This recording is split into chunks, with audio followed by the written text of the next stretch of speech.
Olá, aluno!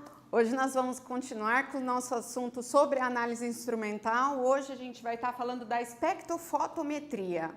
É uma técnica muito simples e que está relacionada diretamente com a quantidade de luz. Como assim com a quantidade de luz? Com a quantidade de luz que é absorvida por uma substância e quantidade de luz que é transmitida por uma substância.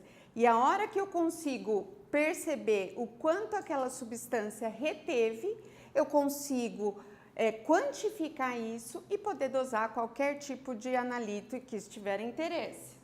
Então vamos começar explicando o princípio de uma forma bem simples.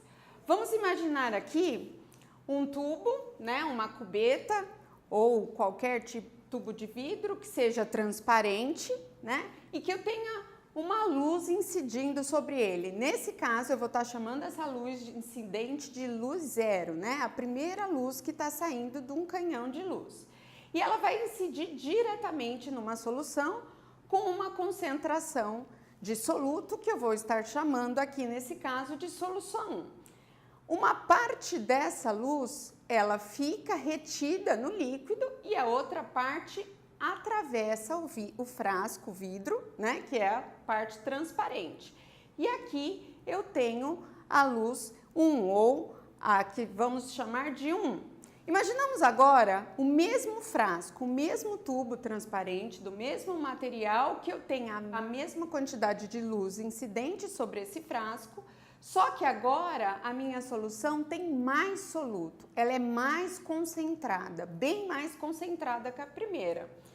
Nesse momento, a luz que vai estar saindo dessa solução, ela é menor que a luz que sai da solução 1, tá? Então, de qualquer situação, o que eu consigo provar aqui? De qualquer que seja a forma, eu consigo provar que nos dois frascos, sendo transparentes e que permitam a passagem de luz, dependendo da concentração de uma solução, a quantidade de luz que vai ser transmitida após atravessar a solução, ela vai ser maior ou menor. Então, de acordo com o que a gente viu aqui pela concentração de soluto, eu posso afirmar para você que a concentração de luz 2, que é projetada aqui a partir do segundo, é menor do que o primeiro. Por que ela é menor? Porque como eu tinha uma solução mais concentrada no frasco 2, essa solução mais concentrada, o choque da luz com as partículas que acontece, a colisão, essa colisão faz com que a luz fique retida, ou seja, faz com que a luz seja absorvida pela solução. O que me faz pensar que toda vez que eu tiver uma solução mais concentrada, a quantidade de luz que vai ser projetada, ela é menor, porque a solução consegue reter quantidade maior de luz.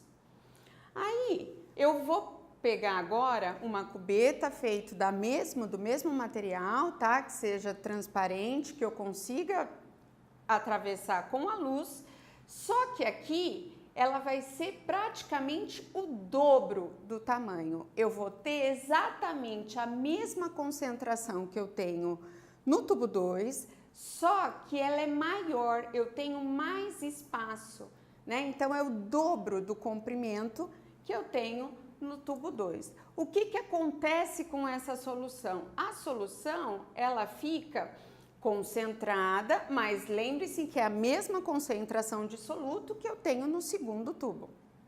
A hora que eu vou incidir a luz incidente é sempre a mesma luz para os 3 tubos, apesar de ter a mesma concentração de soluto, ele vai percorrer o dobro do caminho, e o fato dele percorrer o dobro do caminho, o raio de luz percorrer o dobro do caminho, ele vai colidir com o maior número de moléculas. E aí sim, eu vou ter uma concentração, uma luz que saia, que seja menor ainda, uma quantidade de luz menor ainda do que eu tinha no tubo 2. Por quê? Porque como o caminho é maior, ele teve mais oportunidade de se chocar com as partículas e dessa forma a quantidade de luz que é transmitida ainda assim é menor que o tubo 2. O que eu consigo provar com isso? Eu consigo provar que dependendo da concentração de soluto em qualquer tipo de amostra para ser analisada, eu tenho uma diferença na transmissão dessa luz. E que, dependendo do caminho que a luz percorra, eu também consigo mudar. Esse é o princípio inicial e o mais fácil para você entender as duas leis da espectrofotometria, que são o quê? A absorvância e a transmitância. Na verdade, essa técnica ela se baseia e serve para a gente comparar a luz transmitida com a luz absorvida de cada uma das análises que estão sendo feitas por nós no laboratório. Então agora a gente vai ver de que forma essa técnica consegue medir, ou seja, consegue quantificar o quanto se transmite e o quanto se absorve e de que forma isso é utilizado para quantificar todos os tipos de analitos. Então vamos começar falando da transmitância. A transmitância, ela vai conseguir medir o que é transmitido em relação ao que é projetado. Lembra que a gente estava falando que eu tenho uma luz incidente, essa luz ela se choca com o líquido, ela acaba perdendo luminosidade porque a substância ela absorve e eu tenho uma luz que sai, né? E essa luz que sai no primeiro teste, eu posso dizer então que a transmitância é a luz que sai dividida pela luz que foi incidente. No segundo tubo, também a luz que saiu dividido pela luz que foi incidente. E no terceiro tubo, a gente tem a luz que saiu sobre a luz que foi incidente. O que é interessante a gente perceber é que quanto mais opaca for a proveta, ou tubo, ou vidro que vocês estiverem utilizando para fazer a análise, menor vai ser a transmitância, porque a própria opacidade da proveta ou da cubeta vão atrapalhar o que é a quantidade de luz. E isso fica difícil para eu quantificar a quantidade de luz que foi absorvida, né? Então, todas as vezes em que eu tiver um soluto, eu consigo projetar luz naquele frasco com o soluto e através da luz que é transmitida, eu consigo saber exatamente o quanto ficou na solução. Por que exatamente o quanto ficou na solução? Porque eu consigo quantificar o quanto foi transmitido. E aí, lembrando que é uma técnica instrumental, essas quantificações ficam fáceis para o instrumento, né? Agora, a absorvância. A absorvância, ela é exatamente o oposto. Se na primeira medida o aparelho ele consegue perceber a luz que foi transmitida, aqui ele vai conseguir quantificar o quanto de luz foi absorvida por aquela solução. Então, é simplesmente o oposto da transmitância.